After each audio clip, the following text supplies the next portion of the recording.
Good day people, this is Stefan from BAM TV.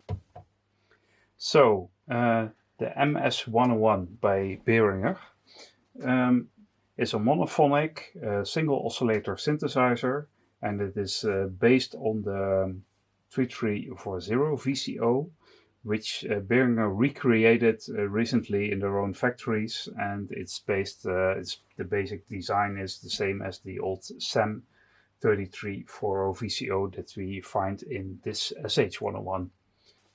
So they made a very thorough clone, having the same envelope, the same filter and the same oscillators, starting with a pulse.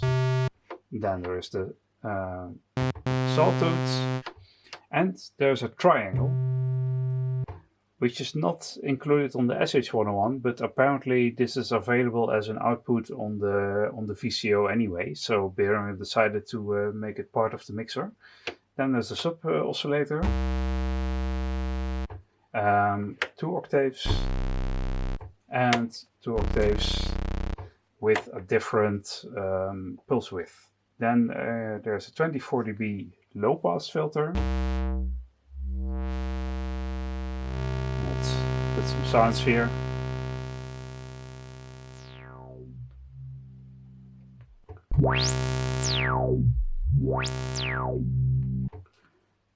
Very nice resonance, quite sharp, but still very warm and full of timbre. Then the filter has an envelope, which is coupled to the simple ADSR envelope that's also being used for the VCA. So there's some challenges there to make an interesting sound with that, of course, but that's also part of the charm of the old SH-101. There's what else? There's an LFO which has 3 speeds, and this is actually a modification that's also present in my SH-101, because this one was once modified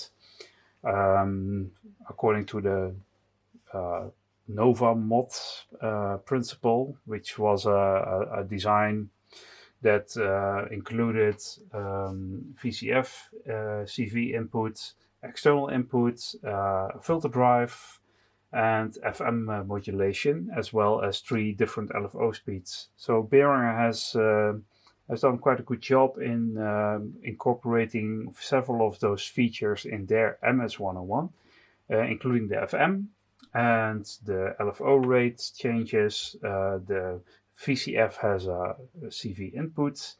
There's also an external audio input. And the only thing it doesn't have is the filter drive, so we won't touch that on the SH-101 when we start comparing the sounds. And well, actually, let's start with that.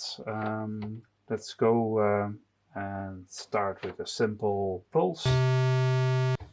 We have the same setting here, envelope open on the filter. So yeah, that sounds very similar. Onto the sawtooth.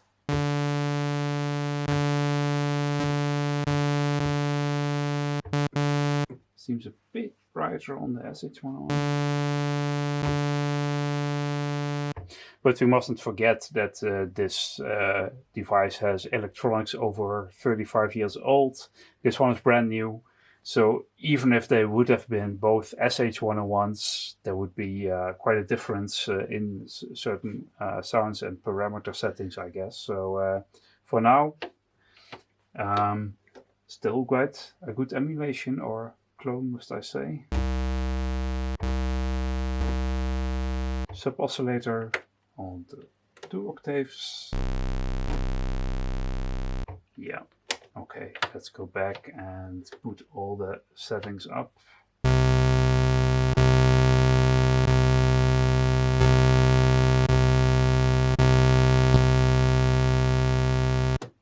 Still very similar. Let's add a little decay.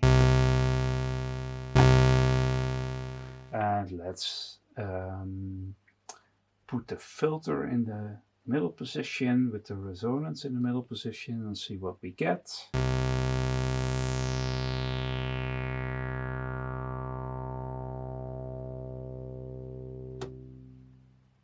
very nice. And we do the same here.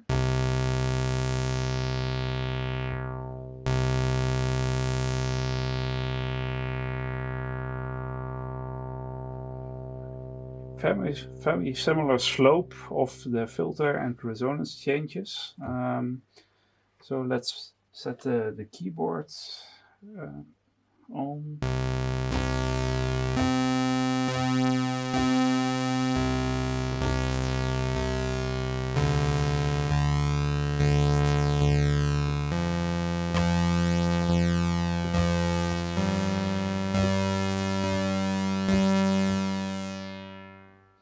Some more changes here. So I guess the keyboard responds a little bit different on this one. You see it's a bit brighter.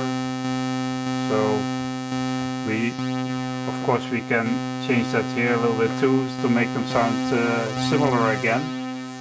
But again, this is just, you know, if you change some parameters a little bit differently towards each other, then you still end up with basically the same sound. And what nice is that it sounds equally powerful. The SH-101 has this gnarly, deep sound, not too bassy, but always cutting through the mix. And I'm happy to say that the MS-101 seems to have the same features, so that's very nice.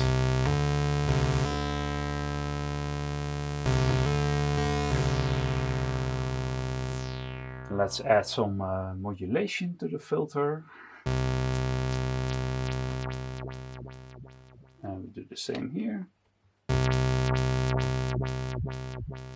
Slightly more here.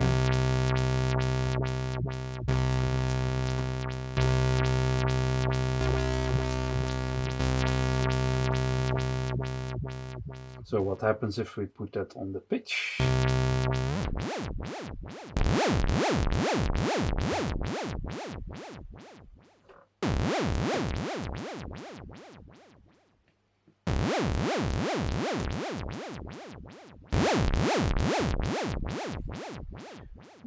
Sometimes the MS-101 seems a bit louder, sometimes the SH-101. But overall, very similar, very nice sounding, little monophonic big synth. Both the MS-101 and the SH-101 have a built-in step sequencer.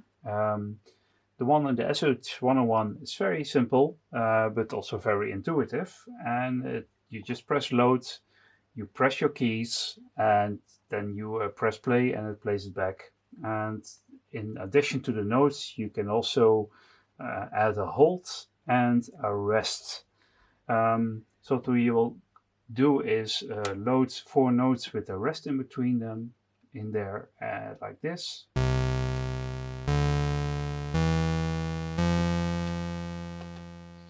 And we'll do the same here.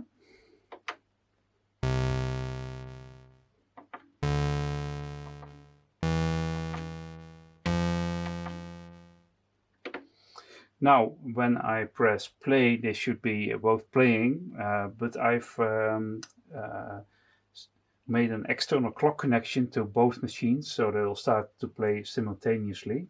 Let's put the volume down on this one. We press play, and we press play, and we start the clock.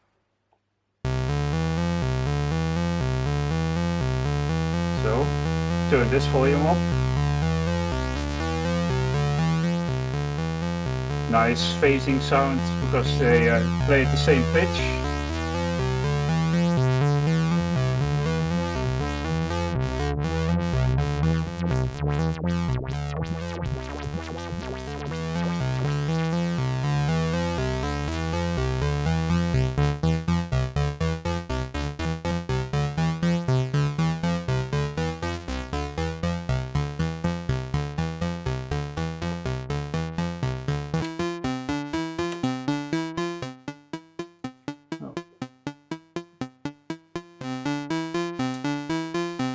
Slightly different envelopes here.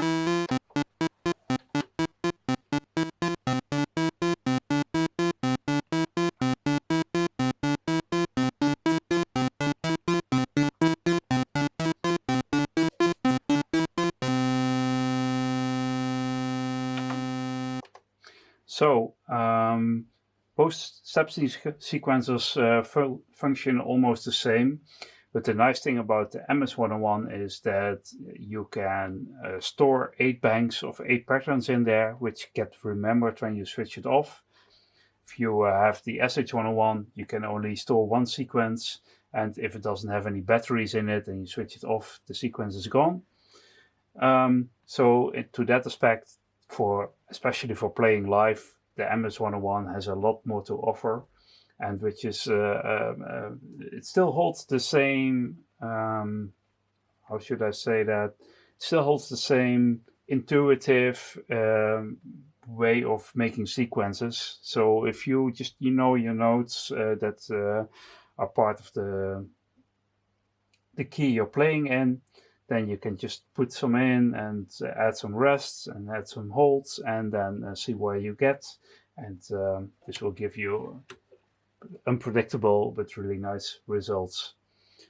So to conclude, the MS-101 is a very nice little synthesizer which resembles the SH-101 very, very well and surpasses it in terms of sequencing.